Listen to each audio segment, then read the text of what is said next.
But once upon a time there was a boy named Joe. Now Joe was just a normal guy. He went to a high school, he had a crush on a girl named Stacy, and he was bullied by a boy named Marcus. Now Marcus, with his red hair, tall form, and strong biceps, beat Joe every day. And Joe hated every second of it. But he rejoiced with every moment afterwards because Stacy would come to comfort him and tend to his wounds like nobody else would.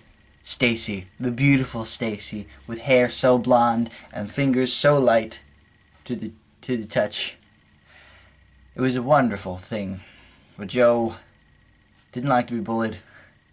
He didn't like having this guy come up to him and beat him into submission and then have to be cared for afterwards. He wanted to win Stacy's heart in a manly way, but he didn't know how because he was so afraid of Marcus and so afraid of what the world would do to him because he was just a weak guy.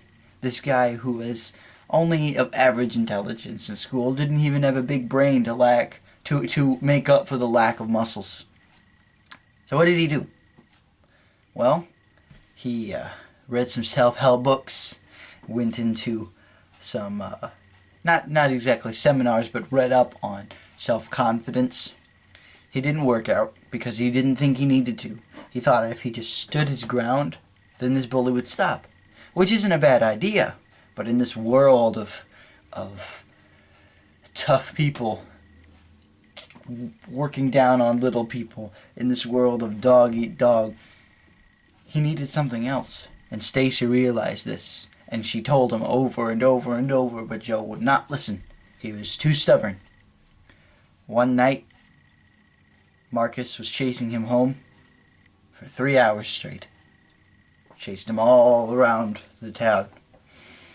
And Joe was running and running and running, and he was exhausted. And now he was at the city park. The city park, by the way, was filled with a bunch of trees and just a playground, but like a forced path walkway.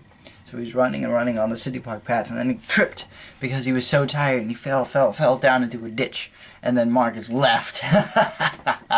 And then Marcus walked away because he was tired too. Joe got up and he massaged the weak parts, and he tried to stand up straight, but he was so tired. And then he looked into the grove of trees, and there was a pink light pulsating. And this was the middle of the night. What could it have been? It didn't look like a natural light, and it didn't look like sunlight or light bulbs or anything. It just was a soft glow. So he went further into the grove of trees, came across the pink light, and then don't miss a day this week, guys, because this is a story chain and it's boss. I'll see Dave tomorrow when he does the next bit of the story. Glad.